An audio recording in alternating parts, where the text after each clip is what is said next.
Méditation du samedi.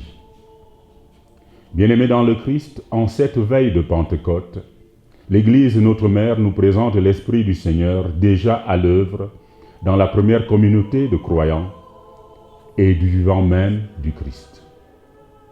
Comme nous le dit le psalmiste, dans le très court somme de ce jour, le Seigneur a les yeux ouverts sur le monde, il voit et scrute les hommes. Et c'est au moyen de son esprit, bien-aimé. Il a conduit Paul à Rome pour y être jugé à sa propre demande, avec l'espérance, voire la conviction d'être acquitté, comme l'explique l'apôtre lui-même dans la première lecture. C'est tout au moins ce que Paul pense, mais in fine et en réalité, ce sera pour proclamer 2 longues années durant la bonne nouvelle du Christ. Le Christ ressuscité, proclamant cette bonne nouvelle, nous dit l'Évangile, avec entière assurance et sans obstacle, jusqu'au témoignage suprême que nous connaissons tous, qui est son propre martyr. Dans l'Évangile, nous voyons le même esprit providentiel qui s'oppose à nos inquiétudes, à nos quêtes de sécurité, à l'esprit de rumeur et de présomption de l'Esprit Saint, issu de nos fausses interprétations des faits et des réalités de notre temps.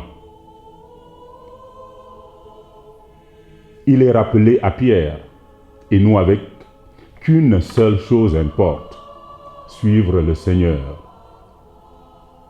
Faire ce qui est de notre devoir, le reste, qu'il s'agisse de notre propre devenir, de notre sécurité, du devenir de notre monde ou du devenir de ceux qui nous sont chers, le reste, disais-je, est du pouvoir du Seigneur. Si je veux qu'il demeure jusqu'à ce que je revienne, que t'importe, toi, suis-moi. Répond le Seigneur à Pierre quand il s'inquiète du sort de Jean.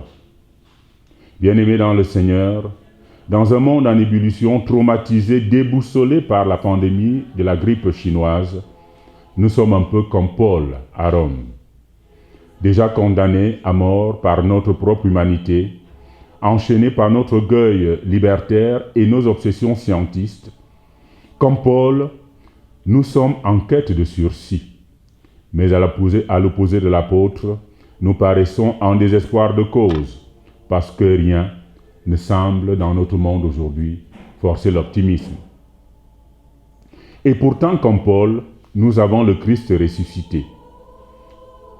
Si son esprit, qui ne s'est jamais éteint ni endormi, nous a amenés jusqu'au théâtre de ce drame, c'est forcément pour en faire, à la manière des géoles de Paul à Rome, un lieu de proclamation de l'évangile du Seigneur. Prenons donc ce drame du coronavirus comme une cause liée à l'espérance de l'humanité. Proclamons cette cause par notre être et notre agir, partout où nous sommes, avec entière assurance. Ce sont d'être les apports de la rumeur, des fausses interprétations des événements de ce drame, manipulateurs, profiteurs des faits, de la souffrance qui meurtrit le monde, inconscient ou insouciant de sa gravité. Devenons et demeurons disciples du Christ en ces heures difficiles, lui qui nous dit, ainsi qu'il a dit à Pierre en son temps, « Si je veux que cette crise s'arrête, que t'importe, toi, disciple, suis-moi. » Loué soit Jésus.